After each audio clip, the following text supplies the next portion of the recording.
I came home from burying my wife of 47 years, and my key did not fit the front door. I stood on the porch I had built with my own hands. In 1989, the same porch where Marge used to sit with her coffee every morning until the cold came, and I pressed my key into the lock and it would not turn. I tried it again. I checked the key. It was the right key. It was the key I had carried on the same ring for over 2 decades. The lock was wrong. I looked at the cedar key box mounted beside the door. Marge had hung that box there the year we moved in, said every house needs one place where the important things live. The old key was still inside it, hanging on its small hook, the one with the green rubber cap she had put on it, so I would never mistake it for the back door key.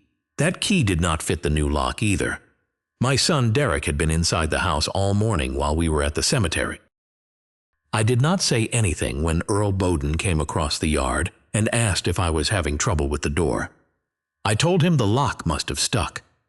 Earl looked at the door the way a man looks at something he already knows the answer to, and he said he would get his spare key to the side door, the one Marge had given him years ago in case of emergency. I followed him around the side of my own house and went in through the kitchen. The reception food was still on the counter. The folding chairs the church had lent us were still open in the living room. People had been here 2 hours ago eating casserole and saying kind things about my wife. And sometime during all of that, someone had changed the lock on my front door. I stood in the kitchen and looked at the drawer where Marge kept her household ledger. I had not opened that drawer in years. She kept it updated every month, every account, every bill, every document location written in her careful hand. She used to say, "Gerald, a house tells you everything if you know where to look." I opened the drawer. The ledger was there, and on the final page, in handwriting I would know anywhere, was a note that had not been there a year ago. I read it once. Then I closed the drawer and I put the kettle on, and I waited for my son to come back and explain to me why my key no longer fit my own front door. He came back that evening. He had an explanation ready. They usually do, but I had already read what Marge left me, and I already knew what I was going to do. Derek came back at 6:30 with a paper bag from the diner on Route 40 and a look on his face that I recognized from when he was 17, and had backed my truck into the fence post. He set the bag on the counter without asking if I had eaten and said he had picked up soup because he figured I had not thought about dinner. I told him I had not. He sat down across from me at the kitchen table and talked about the service for a few minutes. He said the flowers had been beautiful. He said a lot of people had come. He said his mother would have been glad to see the whole community there. I agreed with all of it because it was all true. Then I asked him about the lock. He did not flinch the way I expected. Derek had been in real estate long enough to know how to receive an uncomfortable question. He leaned back a little and said he had been meaning to mention it. He said the old lock had been on the house for over 15 years and the mechanism was worn. He said he had noticed it sticking when he came by last week to help with the arrangements, and he had called a locksmith as a favor while we were at the cemetery so I would not have to deal with it during an already difficult day. He set a new key on the table between us. It was a clean key, still bright from cutting, with no green rubber cap and no history. I picked it up and turned it over in my hand. I asked him why he had not mentioned it before the funeral. He said he had not wanted to add anything to my plate. I asked him how the locksmith had gotten inside to change the lock from the inside since the door locks from within. Derek said he had let the locksmith in himself, that he had come by early before heading to the church. I said, "So you were at my house this morning before the funeral?" He said yes, just briefly. I set the key back on the table. There were things I wanted to say. I had a habit of saying them in my shop, out loud to no one while I was working a piece of wood. Marge used to hear me from the kitchen, and she would call in and say, "Gerald, are you talking to the house again?" And I would say, "The house is a better listener than most people I know." She would laugh, and that would be the end of it. I did not say those things to Derek. I picked up the soup he had brought, and I ate it, and I asked about his drive back from Dayton the night before, and he told me about traffic on the interstate. And we sat together in the kitchen of the house where he had grown up, and neither of us said anything more about the lock. After he left, I went to the cedar key box, and I hung the new key on the empty hook. I kept the old key in my shirt pocket. Then I went back to the kitchen drawer and I read the last page of Marge's ledger again. She had written a note at the bottom of the final monthly entry, below the column where she always recorded the utility account numbers and the insurance renewal dates. The note was short. It said to look inside the cedar key box, behind the back panel, where she had taped a small envelope. It said the envelope had a card from Mr. Raymond Kosh and a folded summary of something she had arranged with him over the past 14 months. And then, in the same plain handwriting she used for the electric bill and the water bill, and every practical thing she had ever written down, she had added one line at the bottom. "Gerald, the house is already protected. Call Raymond before you sign anything." I had not spoken to Raymond Kosh in 4 years. He had handled our wills when we updated them after Derek got divorced. He was a quiet man, the kind of attorney who did not talk more than necessary, which was why Marge had trusted him. I went to the cedar key box and I pressed on the back panel, the way you press on a cabinet door that is held by a friction catch. It swung open on a small hinge I had never noticed because I had never looked for it. The envelope was there. It was sealed. Marge's name was written on the front in her handwriting, with a date from 14 months ago. I did not open it that night. I put it in the inside pocket of my jacket, the one I had worn to the funeral, and I hung the jacket on the hook by the kitchen door, and I went to bed in the house where I had slept beside my wife for most of my adult life. The new key was in the cedar box. The old key was on my nightstand. I lay there for a long time looking at the ceiling and thinking about the fact that Derek had been inside this house before the sun came up on the morning we buried his mother, and he had brought a locksmith with him, and he had a new key ready to hand me across the kitchen table like it was a small and ordinary thing. I thought about what Marge used to say. A house tells you everything if you know where to look. I was beginning to understand what she meant. In the morning I would call Raymond Kosh, but that night I noticed something else. On the counter beside the paper bag Derek had brought, there was a yellow notepad. It was not mine. I used a green notepad from the hardware store, had for 30 years. This one was yellow with a small logo at the top that I did not recognize until I looked at it in the light. It was a real estate brokerage logo. The name on the pad said Meridian Property Group, Dayton, Ohio. Derek worked in commercial real estate. He had since he was 30 years old, but this pad was from a residential brokerage. I called Raymond Kosh at 8:15 the next morning. His office did not open until 9, but I had his direct number from the card Marge had left, and he picked up on the third ring the way a man picks up when he is expecting a call he has been waiting some time to receive. He said, "Gerald, I am glad you called. I was wondering how long it would take you to find the envelope." I asked him how he knew about the envelope. He said Marge had told him exactly where she was going to leave it and exactly what she was going to write on the last page of the ledger. He said she had thought it through carefully. She had wanted me to find it on my own, in my own time, without anyone standing over my shoulder telling me what it meant. I sat down at the kitchen table with my coffee, and I asked him what was in the envelope. He told me to open it while he was on the phone. I got the jacket from the hook by the kitchen door, and I opened the envelope there at the table. Inside was a folded document, 4 pages, and a handwritten letter from Marge on 2 sheets of her blue stationery, the kind she used for Christmas cards and thank-you notes. Raymond told me the document was a summary of an irrevocable trust she had established 14 months ago, shortly after her first diagnosis. The house, the joint savings account, and 3 certificates of deposit were all held inside the trust. The trust named me as the sole beneficiary and the sole trustee during my lifetime. It included a provision that no real property held by the trust could be listed, sold, transferred, or encumbered without my written consent and the co-signature of Raymond as the designated trust protector. I asked him what that meant in plain language.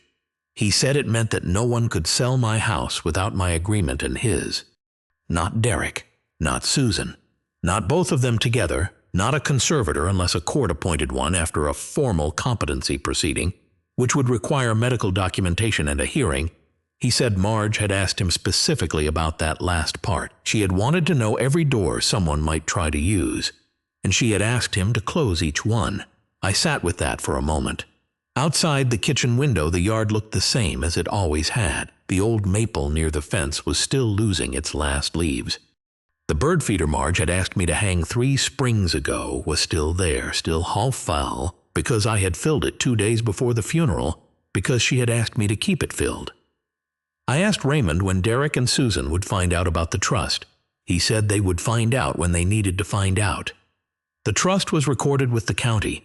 It was not hidden, but it was also not something he had called them to announce. He said that was Marge's decision, and she had been clear about it. She had told him, "Raymond, Gerald will know when the right moment is." I thanked him and told him I would come to his office later in the week. He said to take my time, but not too much time, and I understood what he meant without him saying it directly. After I hung up, I sat at the table and I read Marge's letter. I will not repeat everything she wrote. Some of it was between a husband and a wife, and it belongs only to me. But she wrote about the children with the kind of careful honesty she had always kept mostly to herself during her life.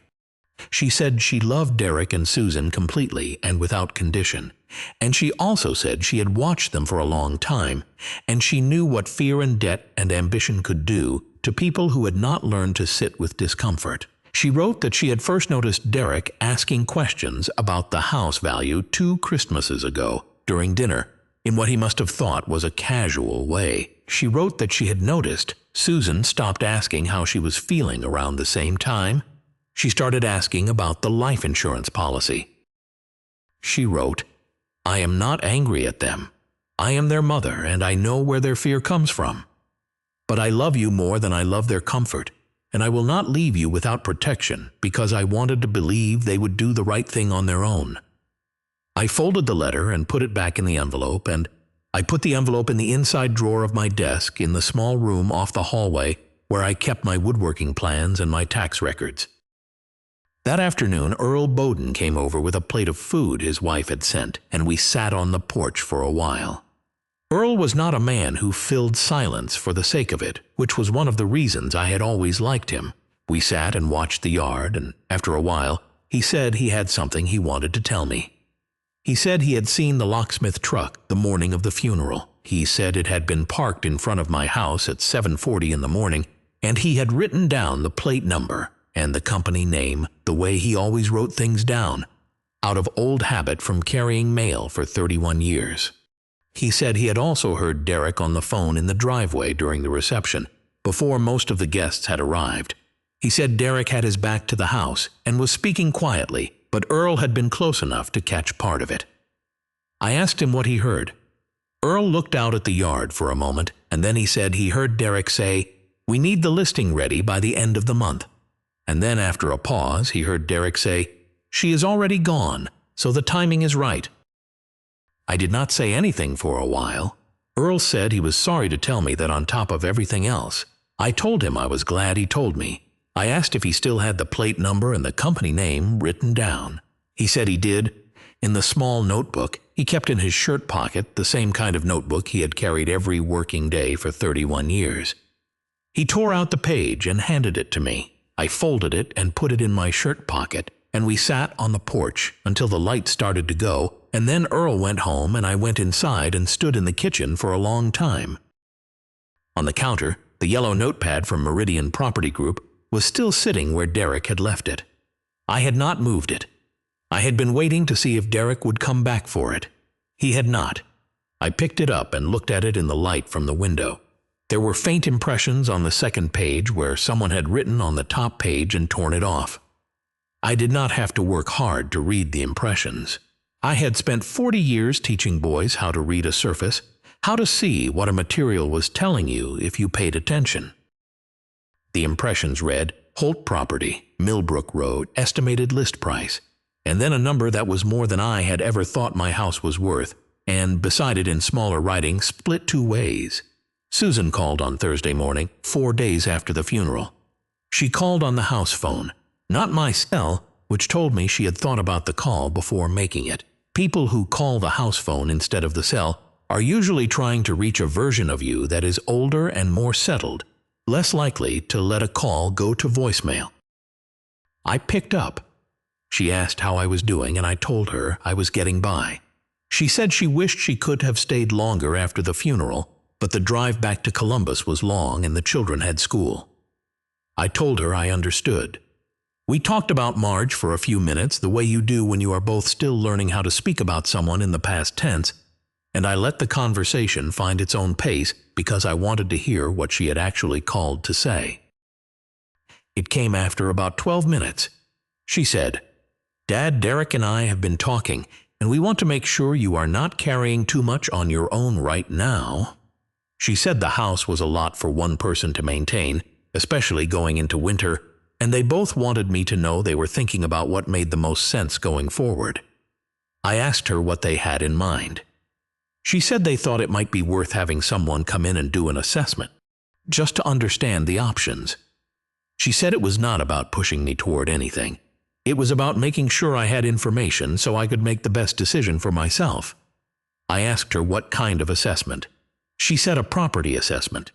She said Derek knew people who could give me a fair picture of what the house was worth in the current market, and that knowing the number did not commit me to anything. She said a lot of people in my situation found it helpful to understand their financial position clearly. I asked her what she meant by my situation. There was a pause. Then she said, "Dad, you are 74, and you are living alone for the first time in your life in a house with 4 bedrooms and a yard." She said that was a lot of upkeep for one person, and she only wanted what was best for me.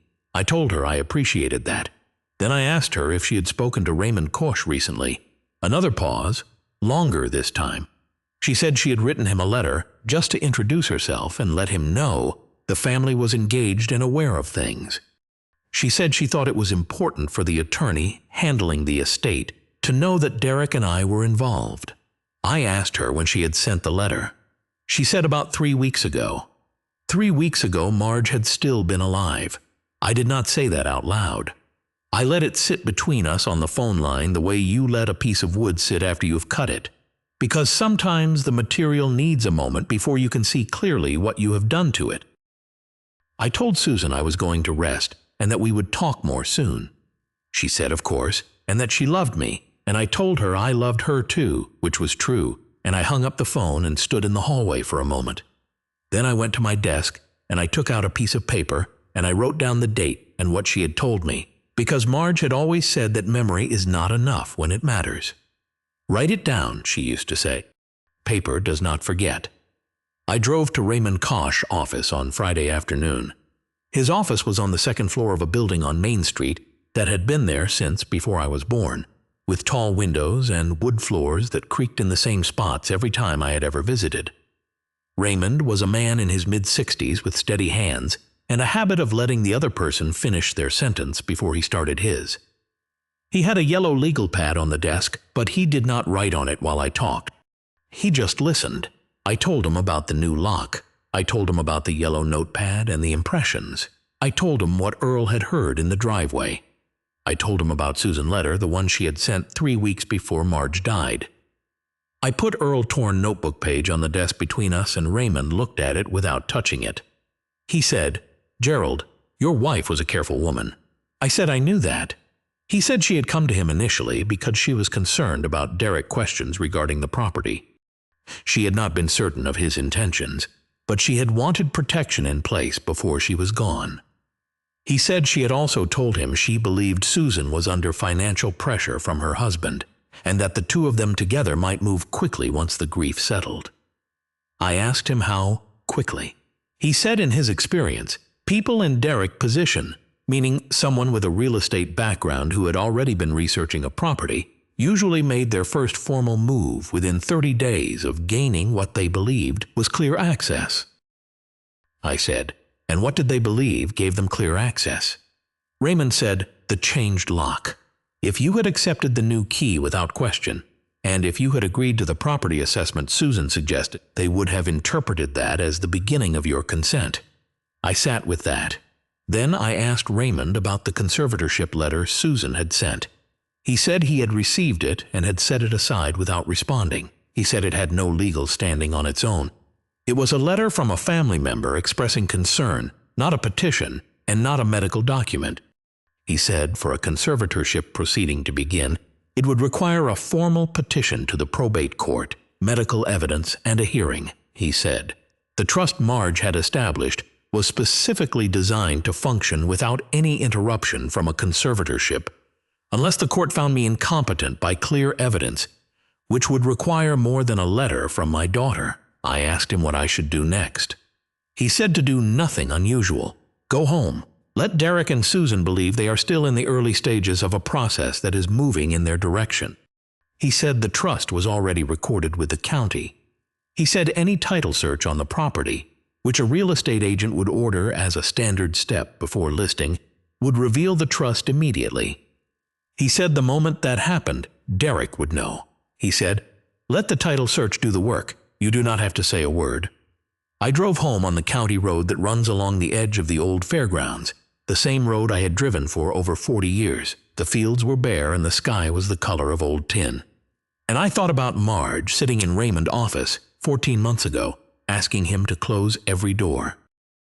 When I got home, I went to the workshop behind the house, the one I had built myself 22 years ago, with leftover lumber from the fence project and a used metal roof I had found at the salvage yard. I had not been in it since before Marge got too sick to come out and sit in the doorway while I worked. Her chair was still there, the old wooden chair with the curved back that she had carried out from the kitchen one afternoon and never carried back. I sat in it for a while, and I looked at the workbench and the tools hanging in their places and the sawdust on the floor that I had not swept since October. On the bench was a small cabinet door I had been fitting before everything changed. I picked up the plane and I ran it once along the edge of the door, just to feel the wood move under the blade. It was the first useful thing I had done in 8 days. That evening Derek called. He said he had been thinking about my situation, the same word Susan had used, and he wanted to come by on Saturday with someone he wanted me to meet. He said it was just a conversation, nothing formal, just a chance to hear some information that might be helpful. I asked who he wanted to bring. He said a colleague of his who knew the residential market well. I said, a real estate agent. He paused and then said, someone who can give you a professional picture of your options. I told him Saturday was fine. I told him to come in the morning. After I hung up, I went to the cedar key box by the kitchen door. I took the new key off its hook and I held it for a moment. Then I put it in the kitchen drawer, underneath the notepad where I had been writing things down, and I put the old key back on the hook where it had always lived. It did not fit the new lock, but it still belonged there. Derek arrived Saturday morning at 10 with a woman named Carla Sims from Meridian Property Group. I knew the name before she handed me her card because I had read it in the impressions on the yellow notepad. She was professionally dressed and carried a leather portfolio and shook my hand with the kind of practiced warmth that people in her line of work develop over years of walking into strangers' homes and making them feel comfortable about a large decision. I offered them coffee, and we sat in the living room, the three of us, in the room where 2 weeks earlier people had stood with paper plates eating casserole and talking about my wife. Carla said she was sorry for my loss. She said it with the same tone she probably used every time she walked into a home where someone had recently died, which I understood was part of her job and not something I held against her personally. Derek did most of the talking at first. He said he had asked Carla to come because he wanted me to have a clear picture of where things stood financially. He said the house was a significant asset and he wanted to make sure I was in a position to make the most of it rather than letting it sit and require maintenance I might find difficult to manage alone. Carla opened her portfolio and set a single printed sheet on the coffee table between us. It had the Meridian Property Group logo at the top and a number printed in the center of the page in large type. It was the same number I had read in the impressions on the yellow notepad, the estimated list price, followed by a market analysis that showed 3 comparable sales in the surrounding area over the past 8 months. She said the market was strong right now, and that a home in this condition and on this size lot in this part of the county would move quickly if listed before spring. She said that was actually the ideal window, because buyers who were serious tended to be active in the winter months and competition among sellers was lower. I looked at the sheet. I looked at the number. Then I looked at Derek. I asked him when he had first asked Carla to run the comparable sales. He said recently, just in the last week or so, I said the paper on my counter from Meridian Property Group had impressions on the second page that showed this same number and the words split two ways. I asked him when he had written that down. The room was quiet for a moment. Carla looked at her portfolio. Derek looked at the coffee table. Then he said the note was just preliminary thinking. Nothing that reflected any actual plan, just him working through numbers the way he always did. He said he thought about property values, the way other people thought about sports statistics. It was just how his mind worked. I nodded slowly. Then I asked Carla a question I had prepared the night before. I asked her whether a title search had been ordered on the property yet in connection with any potential listing. She said no, that a title search was typically ordered after a listing agreement was signed, not before. I said, "So no one has run a title search on this property in the past few months?" She said, "Not through her office." "No," I said. "All right." Then I told her I appreciated her coming and that I would think about what she had shared with me. I told Derek I would call him in a few days. I stood up and Carla understood the meeting was finished. She gathered her portfolio and shook my hand again, and Derek walked her to the door. When he came back, I was standing in the kitchen. He said, "Dad, I know this feels fast. I know you are still grieving. But I want you to understand that Susan and I are only trying to help you get ahead of something that is going to become harder the longer you wait." I asked him what he meant by harder. He said, "Maintaining this house alone, managing the accounts, keeping up with the property taxes and the insurance, all of it becomes more complicated as time goes on."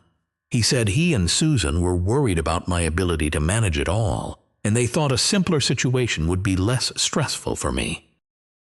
I asked him who had told him I was having difficulty managing the accounts. He looked at the counter for a moment. Then he said Susan had mentioned some concerns. I asked him when Susan had mentioned these concerns. He said over the past several months. I said, "While your mother was still alive." He did not answer that. I walked to the kitchen drawer, and I took out the notepad where I had been writing things down. I did not show it to him. I put it in my shirt pocket, and I told him I was going to go visit Earl for a while and that I would see him soon. He said, "Dad, I hope you understand we are coming from a place of love." I told him I understood exactly where he was coming from. After he left, I sat in the kitchen for a long time. I was not angry in the way people expect anger to look, loud and sharp and immediate. I was angry the way old wood gets when moisture has worked into it for a long time, quiet and deep and changed all the way through. I thought about Marge going to see Raymond 14 months ago. I thought about her, sitting across from him in that office on Main Street with the creaking floors, asking him to close every door. I thought about her writing the note at the bottom of the ledger in her careful hand, knowing that one day I would open that drawer and find it. I thought about what it had cost her to do all of that while she was sick. To think clearly about this, while she was also thinking about whether she would see another spring, to set aside her own fear long enough to protect me from something she could see coming and I could not. 14 months. She had been watching and preparing for 14 months before I had seen a single sign. I went to the workshop and I sat in her chair. The small cabinet door was still on the bench where I had left it. I picked up at the plane again, and I worked the edge slowly, feeling where the wood was proud and where it was even, the white wooden truth in a surface, not by looking at it, but by moving across it with something honest. After a while, I set the plane down and I picked up my phone and I called Raymond. I told him Derek had come with the real estate agent. I told him they had not ordered a title search yet. I told him about Derek's claim that Susan had been reporting concerns about my ability to manage the accounts, and that those conversations had been happening while Marge was still alive. Raymond was quiet for a moment. Then he said, "Gerald, I need to tell you something that I held back last week because I was not certain you were ready for it." I told him I was ready now. He said that when Susan had written him the letter 3 weeks before Marge died, she had not only introduced herself as a concerned family member, she had asked him whether the family would be in a position to petition for a conservatorship if it became necessary after the estate settled.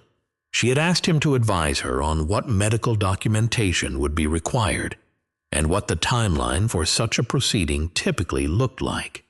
She had asked him this while her mother was still in the house on Millbrook Road, still sleeping in the bedroom at the end of the hall, still waking up some mornings and asking me to fill the bird feeder.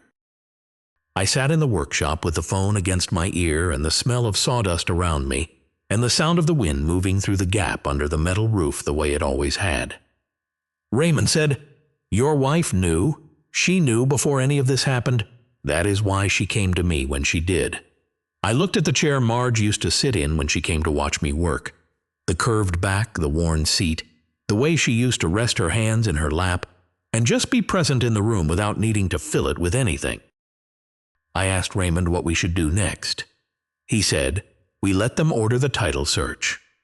Derek called on Monday and said he wanted to move forward with the listing conversation.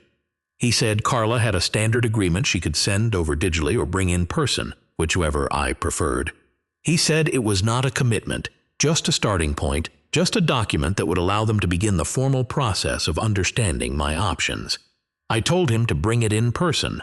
I told him Wednesday morning would work. I called Raymond after I hung up and told him what was coming. He said good. He said to let Derek bring the agreement and to let him explain it fully before saying anything. He said I should not sign it and I should not refuse it in a way that alarmed Derek. He said I should tell Derek I wanted to read it carefully before doing anything, which was true, and that I would like to have my attorney review it first, which was also true. He said the moment Carla or her office ran a title search to prepare the listing paperwork, the trust would appear in the county records. He said it would appear as a recorded encumbrance on the property, and it would show clearly that the house was held in trust with me as sole trustee and with a co-signature requirement for any sale. He said no legitimate real estate agent would proceed with a listing under those conditions without understanding the trust fully, and that understanding the trust fully would make the situation immediately clear to everyone involved.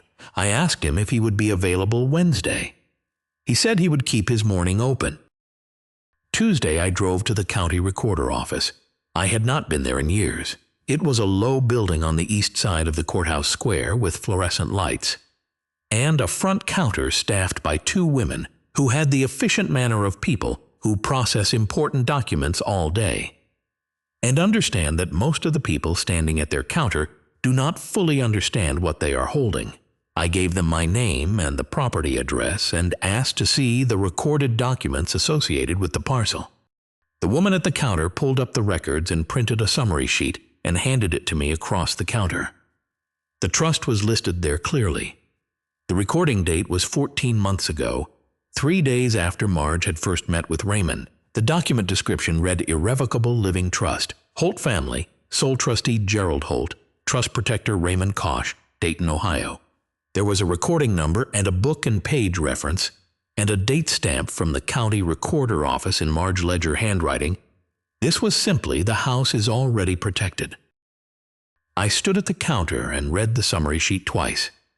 Then I folded it and put it in my jacket pocket, and I thanked the woman and I drove home. That evening Susan called again. She said Derek had told her the meeting was set for Wednesday, and she wanted me to know she was supportive and that she hoped I would approach it with an open mind. She said she knew change was hard, especially right now, but that she and Derek had thought about this carefully, and they genuinely believed it was the right path for me. I asked her how long she and Derek had been thinking about it. She said a few months, just in a general way. I said, "Susan, I want to ask you something directly, and I want you to answer me directly." She said, "Of course." I asked her when she had first contacted Raymond Kosh. There was a silence that lasted long enough for me to hear her breath change. She said she had reached out to him just to introduce herself and make sure the family was represented in the conversation about the estate. I said, "You wrote to him 3 weeks before your mother died." I asked her if that was true. She said she had been worried about planning and she had not wanted to wait until things were in crisis. I said, "Your mother was still alive. She was in the house on Millbrook Road. She was still waking up in the morning. I filled the bird feeder because she asked me to 2 days before the funeral, and she watched me do it from the kitchen window." Susan did not say anything. I told her I would see her and Derek on Wednesday. I told her I loved her. I hung up the phone. Wednesday morning, Derek arrived at 9:30 with Carla Sims and a third person I had not expected, a man Derek introduced as Paul Shriver, who he said was a financial advisor who specialized in helping retirees simplify their estates. Paul was in his 40s with a careful haircut and a slim briefcase, and the manner of someone who had been brought along specifically to make the conversation feel less like pressure and more like planning. I offered everyone coffee. We sat in the living room again. Carla set the listing agreement on the coffee table. It was a standard residential listing contract, 6 pages with the property address on the first page and 2 signature lines at the bottom of the last page. The list price on the agreement matched the number from the yellow notepad exactly. Derek said, "Dad, we just want to walk you through this so you understand what you would be agreeing to." He said it was a 90-day exclusive listing period, standard for the market, and that Carla had already identified 3 potential buyers who had expressed interest in properties in this area. I looked at the agreement. I looked at the list price. I looked at the signature lines. Then I looked at Paul Shriver, and I asked him what his role was in the transaction. He said he was there to help me understand the financial implications of a sale and to discuss options for how the proceeds might be structured to benefit my long-term security.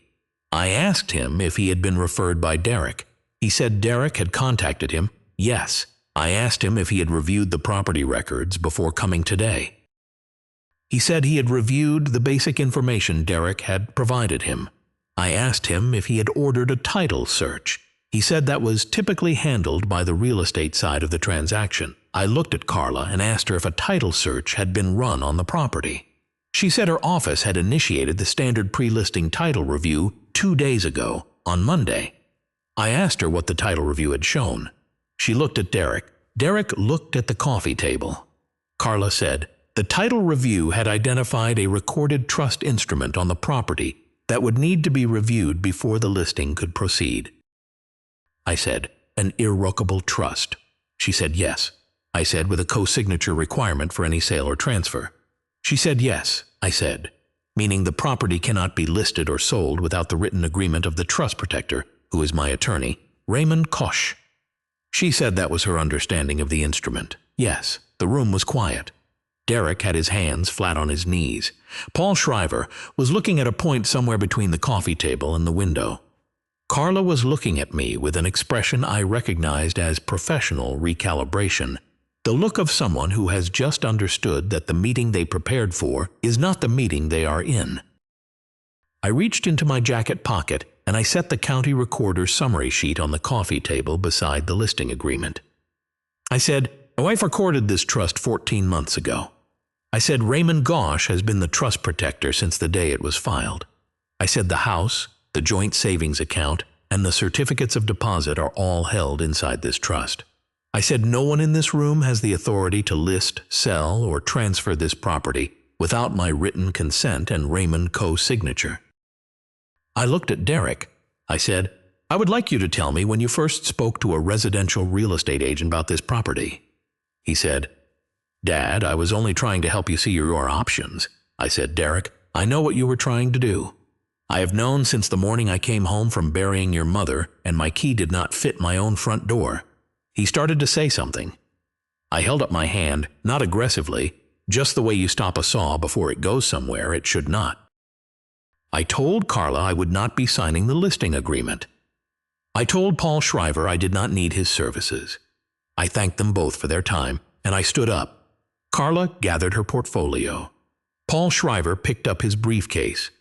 They both said polite things, and I walked them to the door and they left, and I heard Carla car back out of the driveway, and I heard the particular quiet that comes when people have left a room where they expected something different to happen.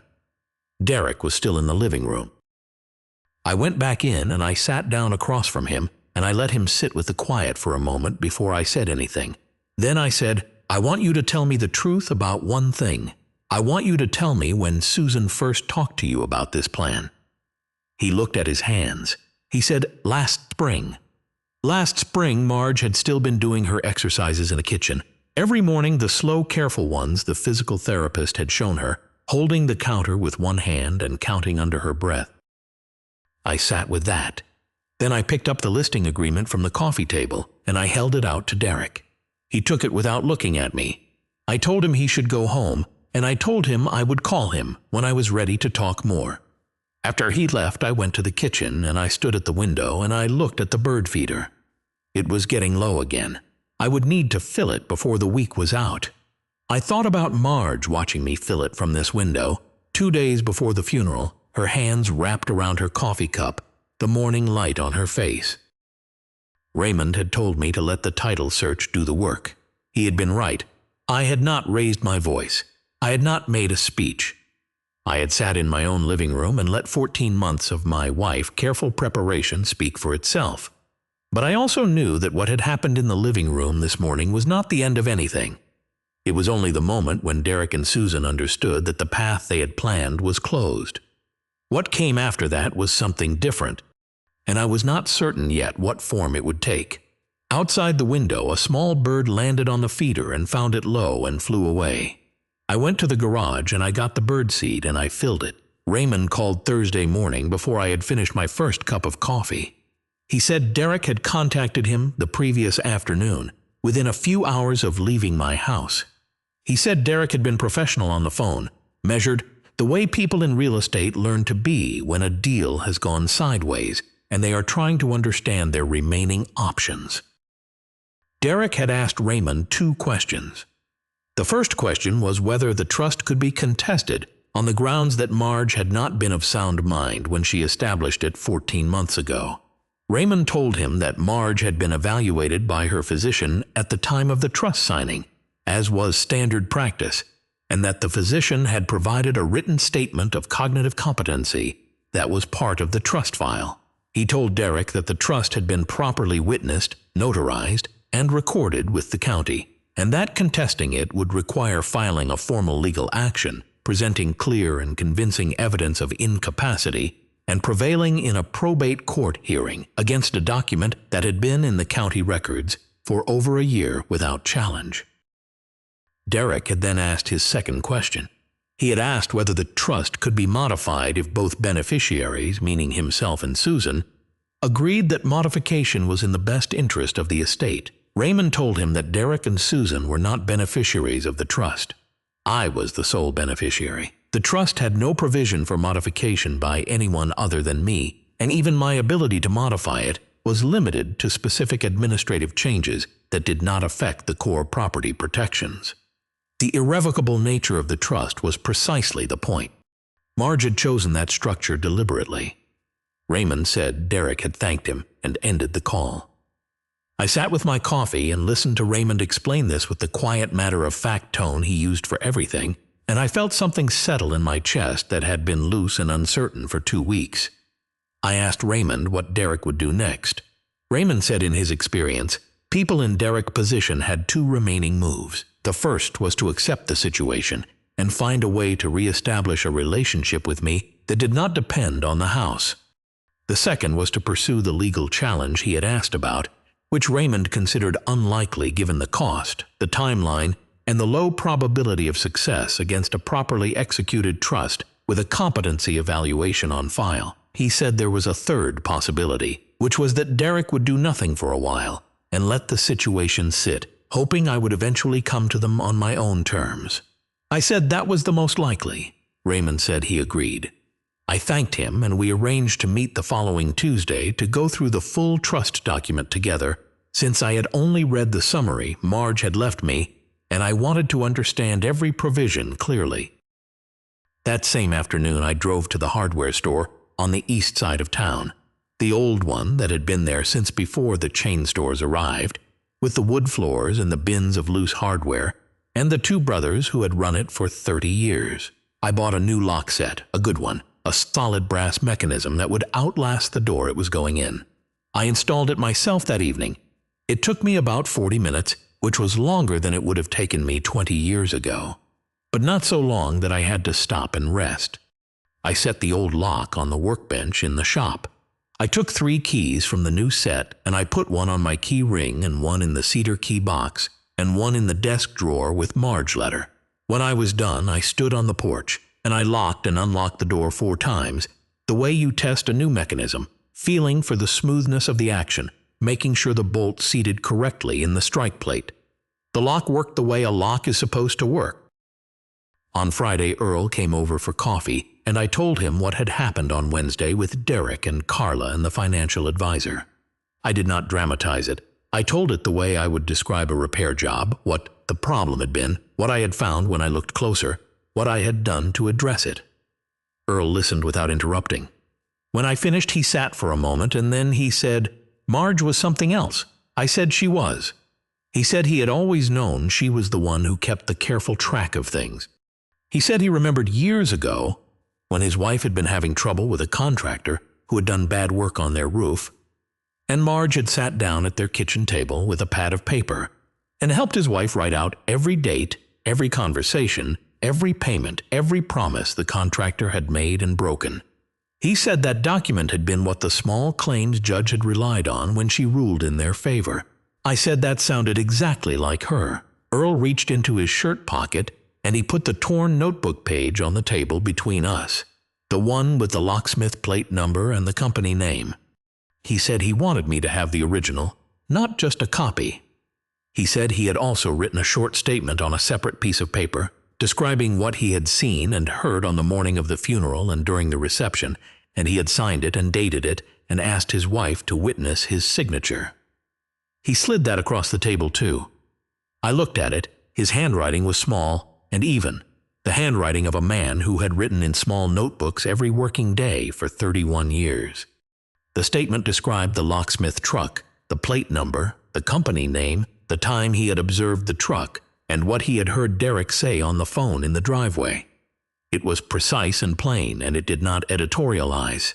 I told Earl I did not know if I would ever need it formally. He said he understood that. He said he had written it down because that was what you did when you saw something that mattered. He said a thing either happened or it did not, and if it happened, it was worth recording. I folded the statement and put it in my jacket pocket with the county recorder's summary, and I poured us each another cup of coffee. That evening, Susan called. It was the first time she had called since our conversation before Wednesday. Her voice was different from the last time, quieter, and she did not have a prepared opening the way she usually did. She said, "Dad, I want to talk to you. Not about the house, just to talk." I said, "All right." She said she had spoken to Derek after he came home from my house on Wednesday, and she said the conversation had not gone the way she had expected. She said Derek had been angry and she had been upset and they had argued about several things. She said she had spent the last 2 days thinking. I did not prompt her. I let her find her own way to what she was trying to say. She said, "I think I made some choices that I am not proud of." She said she had told herself they were practical choices, that she was thinking about my well-being, but she understood now that the timing made that hard to believe. I said, "Susan, you wrote to Raymond while your mother was still alive." She said, "I know." I said you were discussing a conservatorship proceeding while your mother was still sleeping in this house. She said, "I know, Dad, I know." I asked her why. She was quiet for a long time. Then she said that she and her husband had made some financial decisions over the past 2 years that had not gone well. She said they had taken out a second mortgage on their house in Columbus that she had not told anyone about. She said the pressure had been building for a long time, and when her mother got sick, she had started thinking about the house on Millbrook Road, and she had told herself it was practical. And she had let that thought grow into something she was ashamed of now.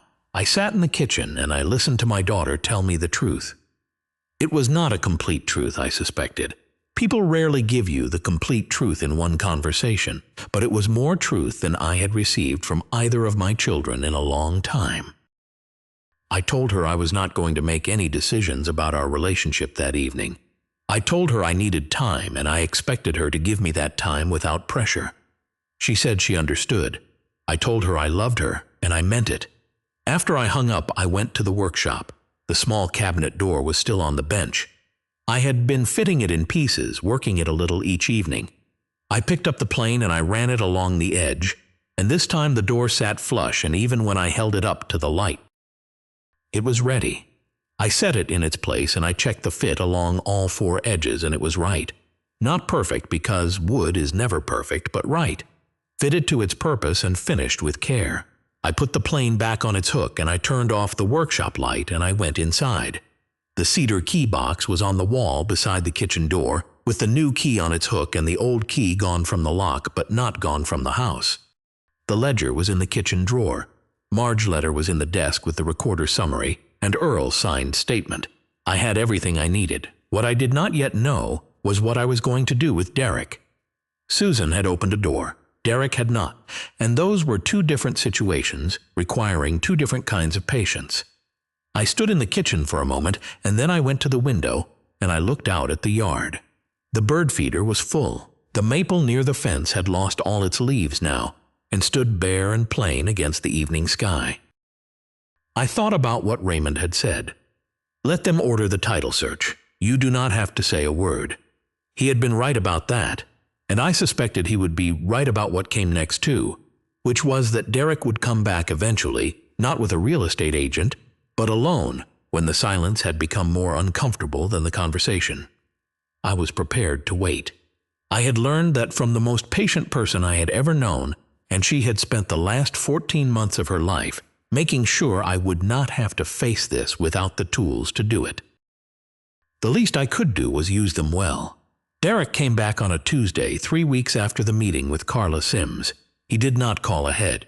He pulled into the driveway at 10:30 in the morning and sat in his car for a few minutes before he came to the door, which told me he had driven the 40 minutes from Dayton without being entirely certain he was going to knock. I had seen his car from the workshop window. I finished the coat of finish I was applying to the cabinet door, and I set it flat to dry, and I washed my hands at the shop sink, and I went inside and I put the kettle on.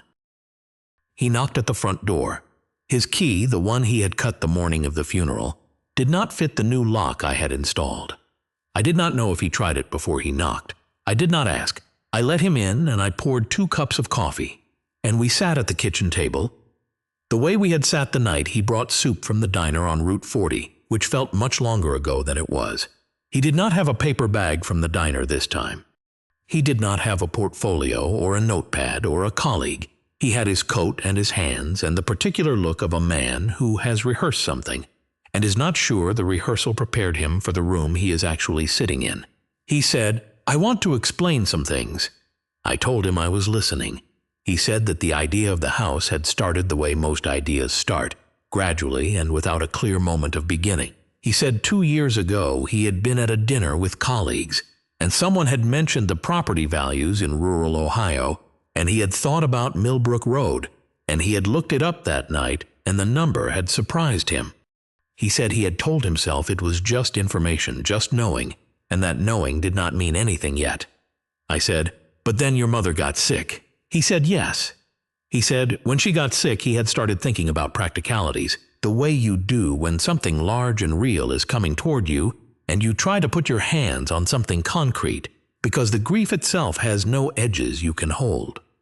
He said he had told himself he was thinking about my welfare, about whether I would be able to manage alone, about whether the house was a burden I should not have to carry.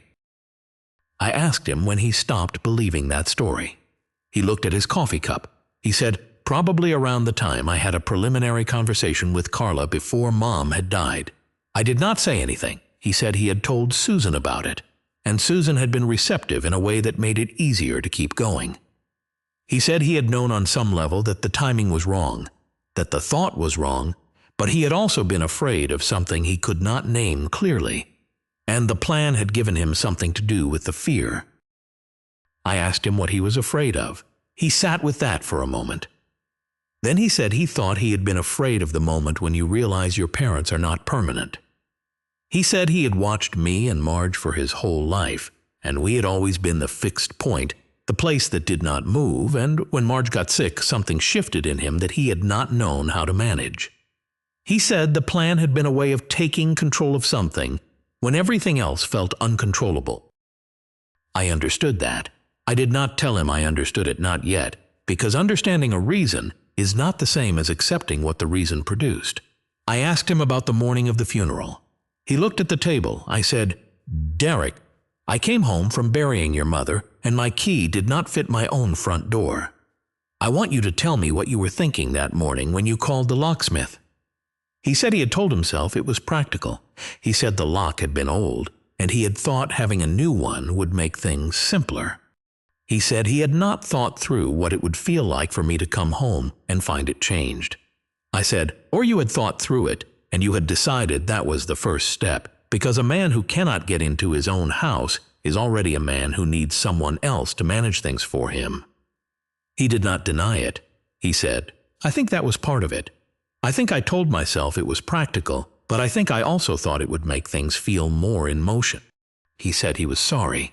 He said it plainly, without decoration, the way men who are not accustomed to apologizing say the word when they finally mean it.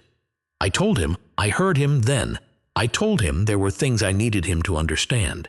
I told him his mother had been to see Raymond Kosh 14 months before she died.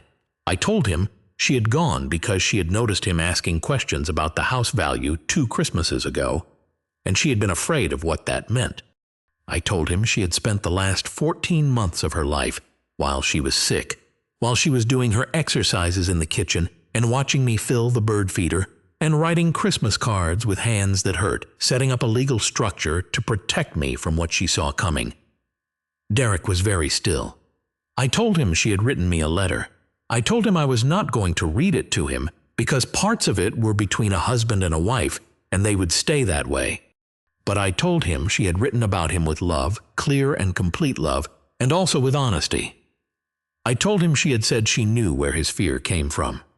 I told him she had also said she loved me more than she loved his comfort. He put his hand over his eyes.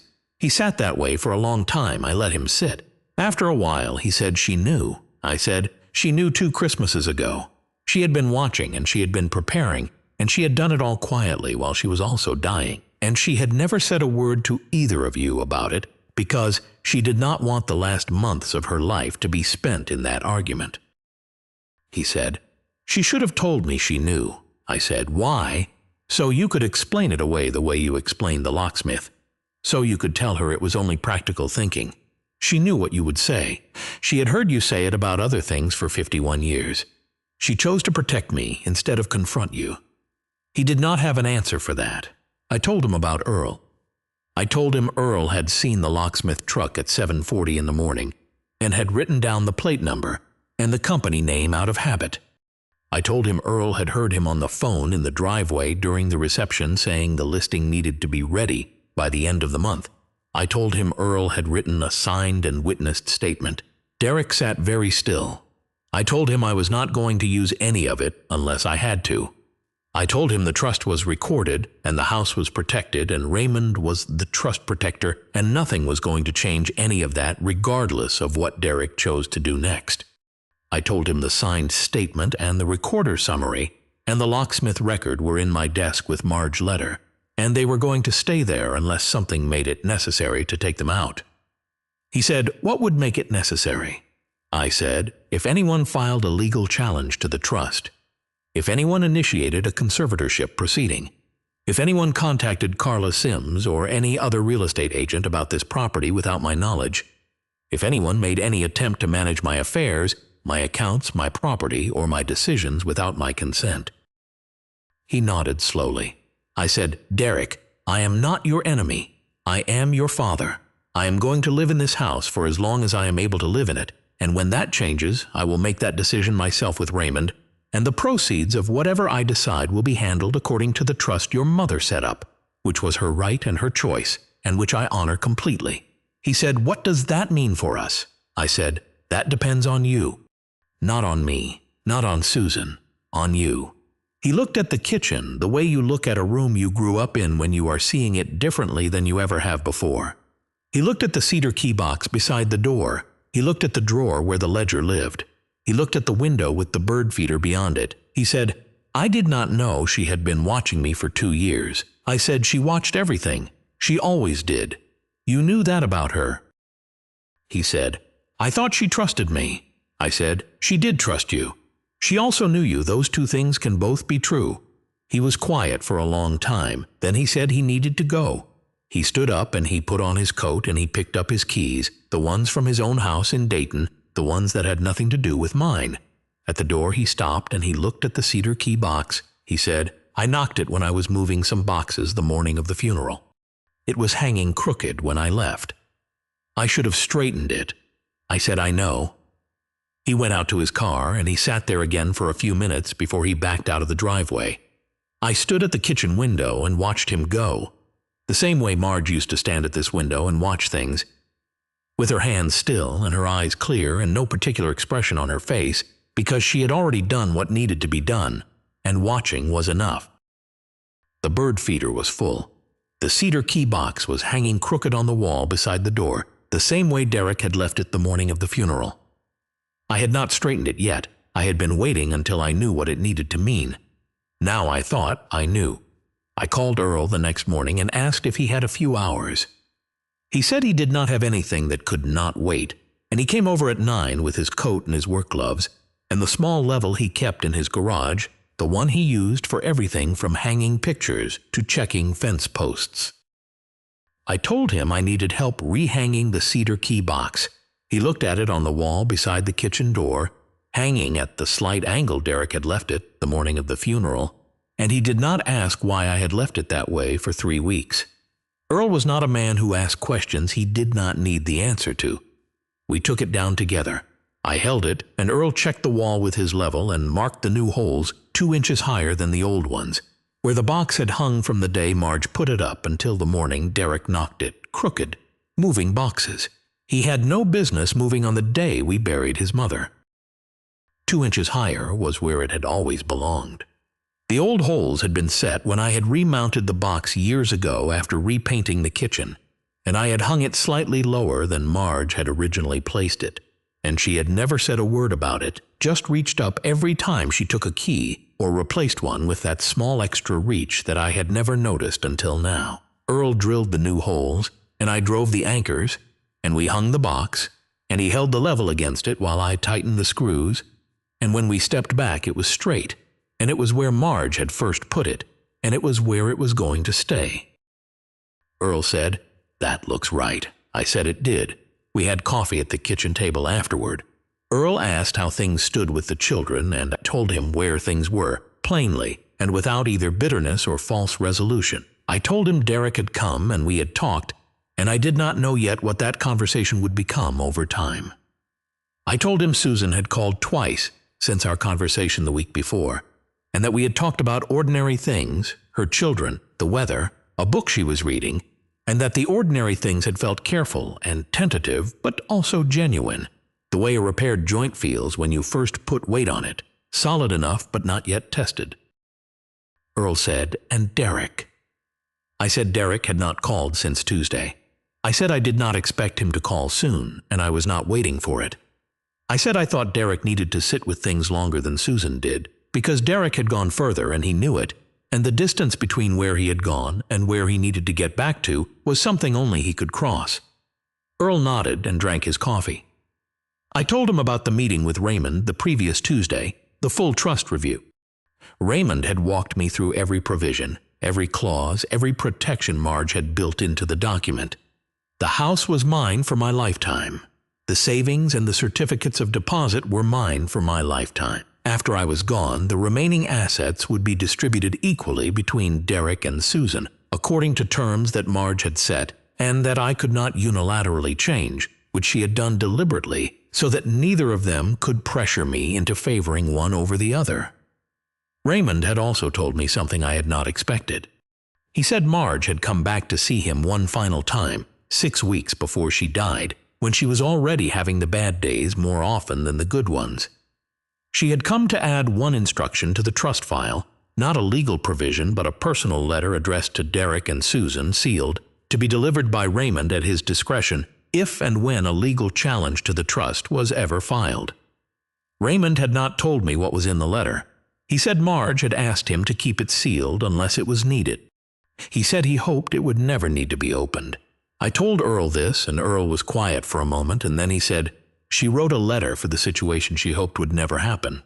I said yes. He said, "That sounds like Marge." I said it did. After Earl left, I went to the workshop. The cabinet door I had been fitting was finished now, the finish dry, and even the edges fitted clean. I had built the cabinet itself over the past 2 weeks, working in the evenings after the phone calls and the meetings and the long, quiet hours of the house, working the way I always worked, slowly and with attention to the joints.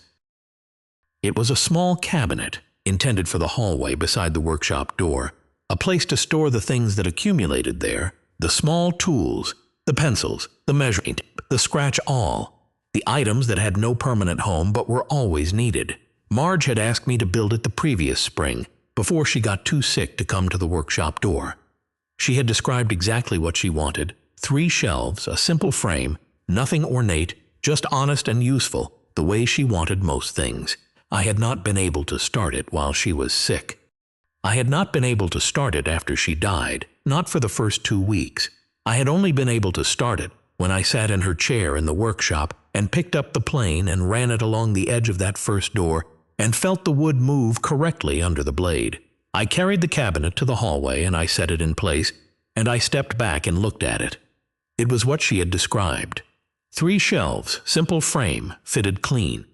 The wood was oak, from a board I had had in the shop for 3 years, waiting for the right use. It was not perfect. The grain on the second shelf panel ran slightly against the others because that was how the board had given it to me, and I had decided to accept it rather than fight it, because Marge had always said that fighting the grain was how you ruined a good piece of wood. I put a few things on the shelves: the measuring tape, 2 pencils, the small scratch-all with the red handle that had been my father before it was mine. The cabinet held them the way a well-made thing holds what it is meant to hold without fuss. I went back to the kitchen, and I stood at the window, and I looked at the yard. The bird feeder needed filling again. I went to the garage and got the bird seed, and I went out into the cold morning air, and I filled it the way I had filled it the morning before the funeral, because Marge had asked me to, the way I had filled it every time since. A bird arrived before I was back to the porch steps. I stood and watched it for a moment. A small bird, plain brown, the kind that does not have a dramatic name or a particular distinction, just a bird doing what it came to do. I went inside and I stood in the kitchen, and I looked at the cedar key box on the wall beside the door, straight now and 2 inches higher than it had been for years, hanging where Marge had first put it. The new key was on its hook. My key, cut from the lock I had installed myself, the solid brass mechanism from the old hardware store on the east side of town. Marge's letter was in the desk. The trust summary was in the desk. Earl's signed statement was in the desk. The county recorder summary was in the desk. The old key that no longer fit any lock in the house was in the desk too, in the small tray where I kept things that mattered without having a current function. Raymond had the sealed letter Marge had written for Derek and Susan. I hoped he would never need to open it. I thought there was a reasonable chance he would not. Susan would find her way back. I believed that. She had told me the truth about the debt and the second mortgage and the pressure, and telling the truth, even partial truth, even late truth, was the beginning of something that could be rebuilt if both people chose to build it. Derek would take longer. Derek had driven 40 minutes from Dayton and sat in his car before he knocked and told me the truth about the fear underneath the plan. And that had cost him something real. I knew what it cost a man to say, "I think I was afraid," without dressing it in anything else. I would not throw that away, but I would also not rush toward a closeness that had to be earned again. The house was quiet in the way that houses are quiet when they have been full of people and difficulty, and are now simply themselves again. The floors, the walls, the windows, the cedar key box, the kitchen drawer with the ledger, the workshop out back with the sawdust, and the tools on their hooks, and the chair beside the workbench. Marge had said, "Gerald, a house tells you everything if you know where to look." She had been right about that, the way she was right about most things that mattered. I had looked. I had found what she left me. I had used it the way she intended, not as a weapon, but as a foundation, something solid under my feet when the ground shifted. The cabinet was in the hallway. The bird feeder was full. The key box was straight on the wall. I put the kettle on and I waited for the water to heat, standing in my kitchen, in my house on Millbrook Road, where I had lived for most of my life and where I intended to go on living. For as long as the house and I could hold each other up,